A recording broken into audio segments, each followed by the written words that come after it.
Hello and welcome to the Healthy Knitter Podcast, episode 34.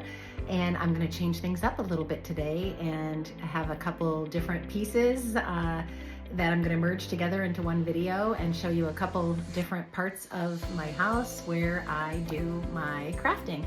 So this is my office, and this is where all the health and wellness stuff happens on that computer. I keep my iPad there. I do lots of Zoom appointments. I had a great conversation with a possible business partner today, and all of that is done right here in this office. And this used to be filled with all my books. I have a lot of personal development books and health and wellness books, fitness books, all of that.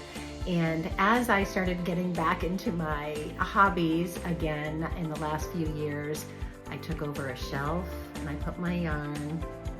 And then what I've got going down here that looks probably pretty overwhelming to most of you, not to me, but is my stash down. So I'm doing a spring stash down, and I want to encourage you guys to do this too. I heard about this and I thought, ooh, that's exactly what I'm going to do. Try not to buy anything this spring and really try to work on getting projects organized that can help me get my stash down. So if you are new to this podcast, thank you so much for joining me. I am a health and wellness coach, and I love all things craft related, truly, but I have really found my love of knitting again. I've been knitting on and off for a long time, since I was in my early 20s, and I'm 56 now, so I have been over 30 years on and off. I have done crafts of all kinds. Knitting, I did scrapbooking, I did rubber stamping where I made cards, I did pen and ink, dried floral arrangements, I used to paint on wood, slate, all kinds of things. So I love to paint. I just ran out of time after I had 4 kids in 7 years. And so once I became an empty nester, found that this filled a huge void that I had in my life. And if you're an empty nester, you know what I'm talking about. So on with it. I'm going to show you a few things before I move the camera and kind of move around a bit. I am wearing my vanilla sweater. I think you've seen this before if you've been on my podcast.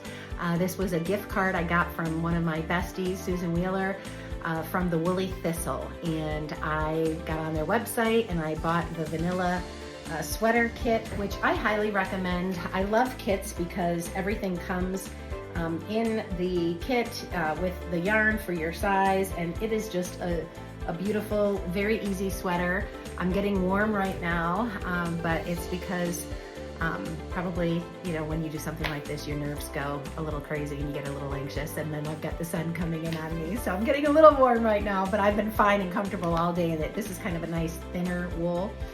But I'm going to show you my one finished project, and I'm going to tell you the good, the bad, and the ugly about it. This is another kit. So then the Woolly Thistle has a fabulous podcast, so follow them. Go to their website. They have beautiful, beautiful yarn. They import a lot of it from Scotland, where the owner is from. They do such an amazing job with their yarn choices, selections, and some other things that they have. And they have a lot of beautiful, beautiful kits. And they do a fabulous podcast that I listen to every time they publish a new one. And I won a gift card from them. So with my gift card, which I don't win things a whole lot, but I seem to have gotten a little bit lucky lately with things like that. With the gift card, I bought another kit. This time I decided to buy a cardigan kit. So this is called the Victory Cardigan. I have showed my progress on this before, and it's not blocked yet. So, it's finished, but it's not blocked. And I bought this, and when I got it here, and their kits come in these beautiful bags with their logo on one side, and then all knitting is good knitting on the other side. And I'll show you the project in the bag in a little bit. And when I got it and I read through the instructions, then I realized it was a steeking project. So I was going to be facing my fear of cutting my work. So I'll show you, I'm going to do a little video kind of on that itself, but it was a little bit scary to do. But what they had you do, and why steeking? You knit in the round much quicker than you knit going back and forth in purl. And I made a cardigan. I've made 2 cardigans that I knit across one row, turned it around and purled on the way back. And it does take a little bit longer. I don't mind purling. I'm one of those people that it doesn't bother me at all. But this was quicker because you worked in the round. And then they had you make a column, a steek column, and it was 2 purl stitches, 1 knit stitch, and 2 purl stitches. And at the very end, you cut through the middle knit stitch all the way up. But it had you create the button band on the way down. And then you also did a crochet chain to kind of secure it before you cut. And I'm going to go back in and do one thing yet to finish it, and I have to block it yet. But I want to share with you the one thing that went wrong. This was going to be gray, and I don't know if you can tell, it's more of a blue gray, but I do love it. I love the way that it worked out. I'm going to love this sweater. My neighbor Val came over last night and she said, that might be the prettiest sweater you've made yet. She just really loved it. What happened though is when I made this column, either I made a mistake in reading the pattern or it just was assumed that you would know this. It had me where I did the ribbing all the way around here. It did not say to start the button band at the bottom of the ribbing. It was probably assumed I should know that. Well, I didn't know that. So I started it at the bottom of the sweater. So there was no button band down here. And I made my button band all the way up and I stopped at the top of the sweater, not where the ribbing was. So I finished this whole thing. I steeked it. I put the buttons on, and I probably spent a total, no lie, of about 4 to 5 hours on the button band, putting the buttons in, all of that. And then I realized, oh my gosh, there's a mistake. So I had 2 options. I did panic, of course. I was like, oh my gosh, I have to tear it all out. And I thought about it and I thought, all right, before I tear the whole thing out and do the whole thing over again, let me see if I can perform some minor surgery on this sweater and see if anyone can notice. Anyone meaning myself. Because if it was hideous to me, then I just wouldn't be able to do it. But if I really had a hard time seeing it, then I didn't think anybody else would ever notice. So it took me a bit to figure out how to do it, but I took the sweater and I picked up stitches and I just finished the ribbing out. And not ribbing, excuse me, the button band. And you really cannot tell. I did it on the top and I did it on the bottom. And you really cannot tell that that was not always there. And one of the things that I want to share with you is so often with our work, we're perfectionists with it and we just want it, we put a lot of money in it, a lot of time in it, and we want it to be just so.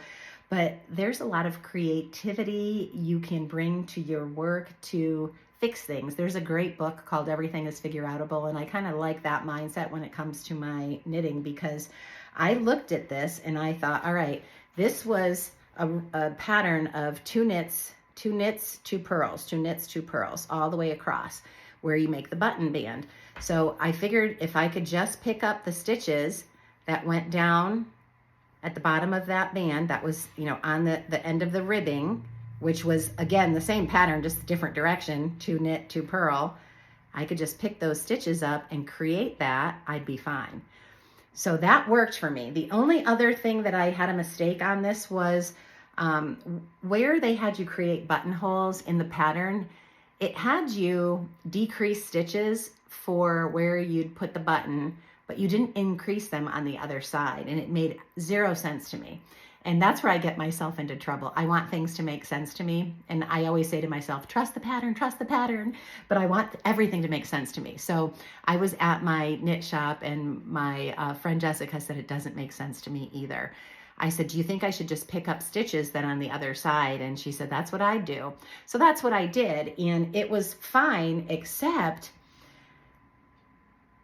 it left a couple of these, God bless you, these 2 knit rows looking wonky. And I didn't like that. So I thought, all right, the first surgery went well. How can I fix that? So I basically just knit. I can't even remember what the name of it is, where you knit over or purl over stitches. I'm drawing a blank what it's called. I'm sure you're giving me the word at the other end of the screen right now, but I just knit over it to create that so that it looked nicer and you couldn't tell. And so I'm very pleased with it. So that is my sweater surgery. My advice to you, if you have projects that you maybe misread instructions and you don't want to frog a whole project because of it, or take out several hours of work, think about how you can fix it. I got online and just started YouTubing, like I do everything else, how to fix these issues. I explained the issue in my search, found a couple explanations of how to do it, and that's what I did. So the last thing I need to do is, where I steeked this, they said you didn't need to sew it because it would be fine, but I do not like the messy look inside. You can see some loose strings. It is not going anywhere, but I'm not cool with the loose strings. So I am not loving that it is messy in here. So I think what I'm going to do is cut ribbon and hand sew ribbon in there. I saw a lot of people doing that, and it finishes it off in a really nice way. So I think that's what I'll do for that. And I will block it, and I will probably wear this on my next episode. So the Victory cardigan from the Woolly Thistle is that finished project, and I'm very, very happy with it. All right, so now we're going to talk about stashing things down, and I'm going to let you see what I've got going on over here.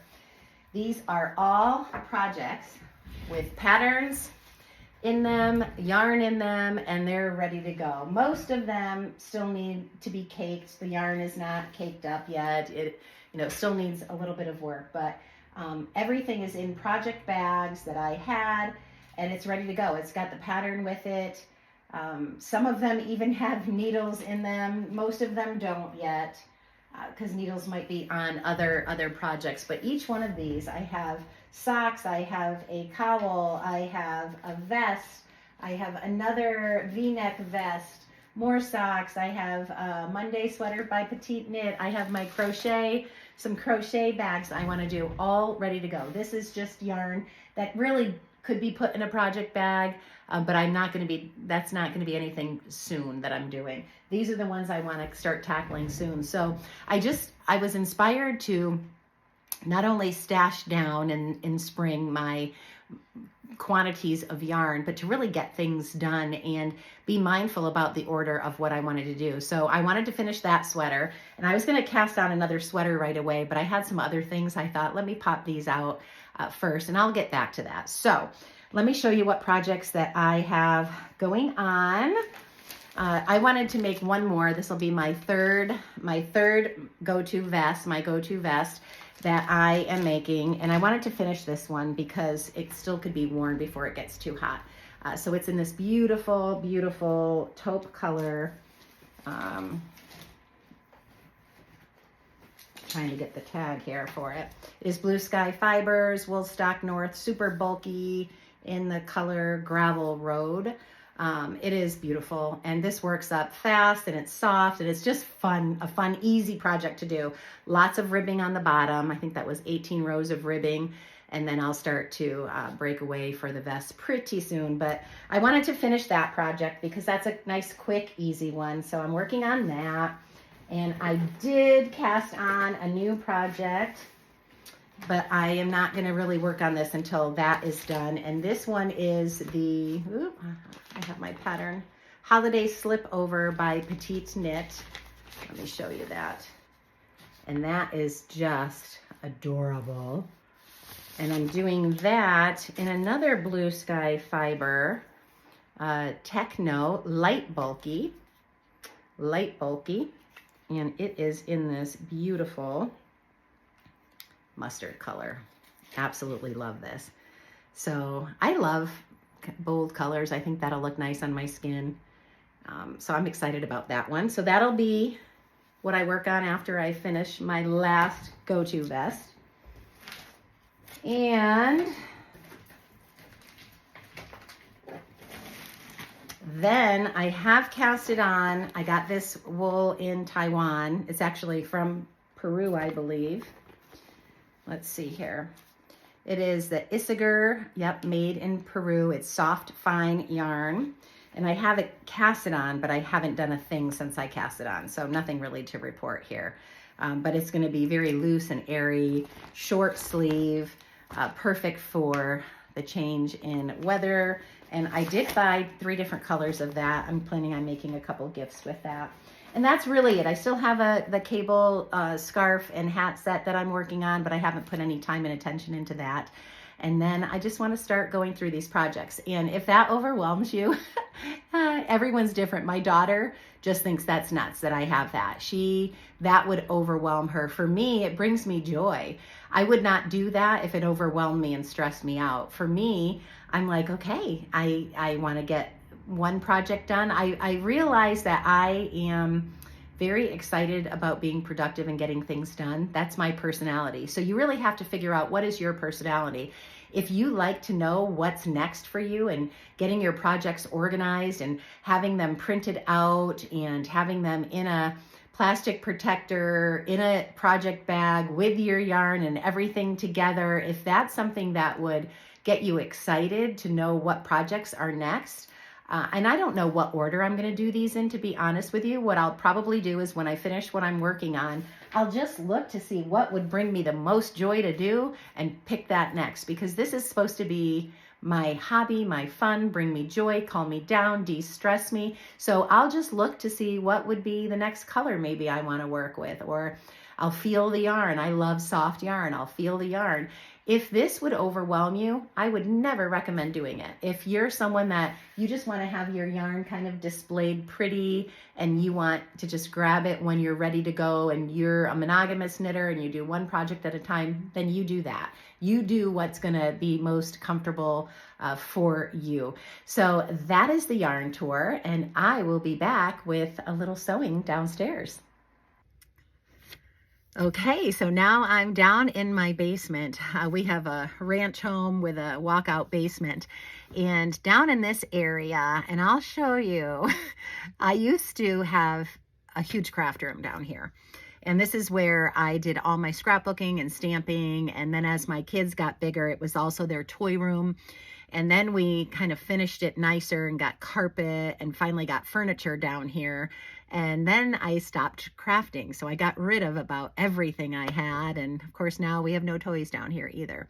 So now tonight it's kind of messy. So I am, it probably looks like I'm not a neat freak, but I really am. I'm very organized and I like everything put away in its spot.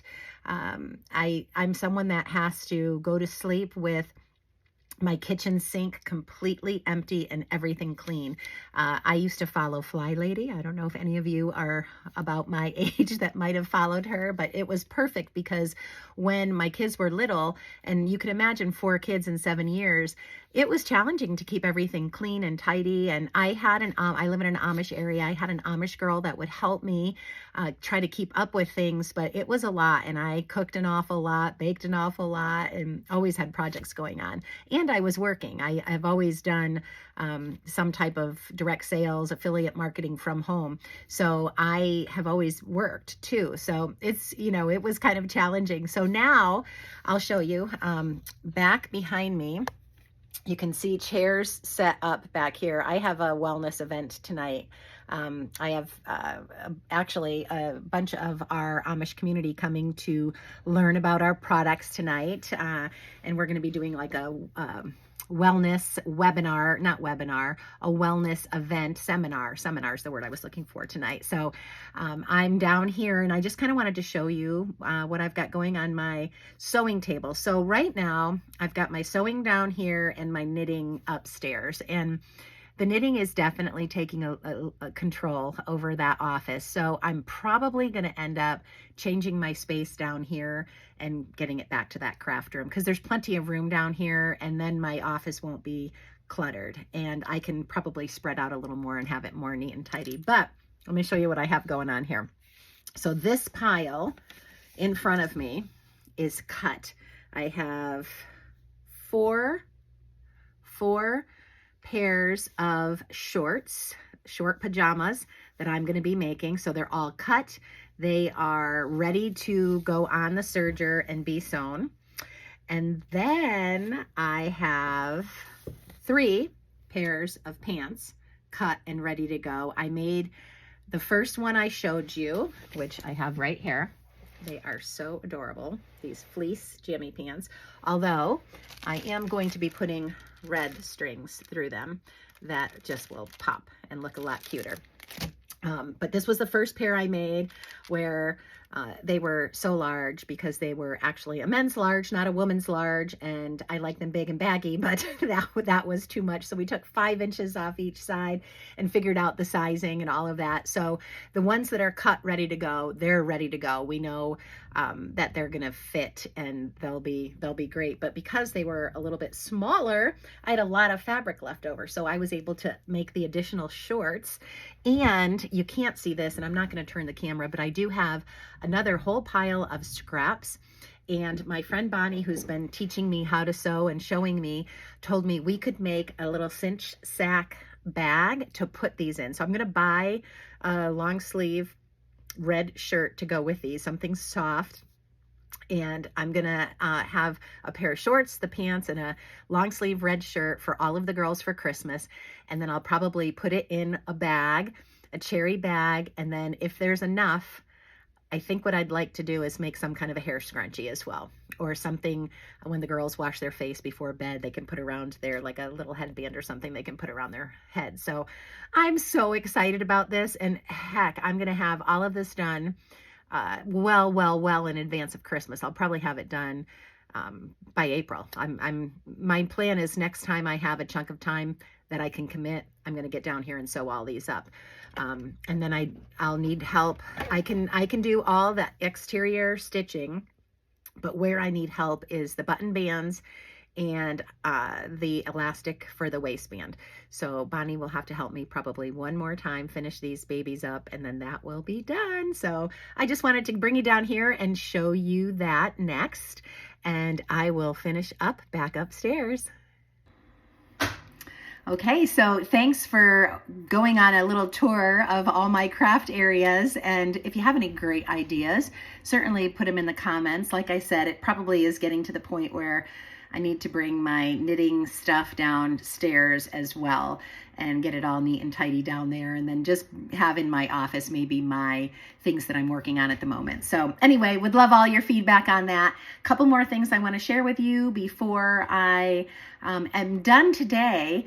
I was watching a podcast and found a new store in Ohio that I'm dying to go to, and you may have heard of it. It's called Yarn Birds, and she has a store, an actual store with very limited hours.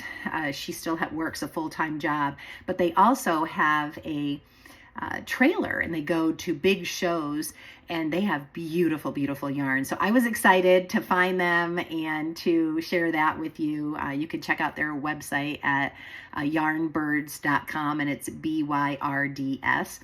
And then a new podcast that I found from a yarn dyer in Germany. She lived in Wisconsin, but she's in Germany with her family.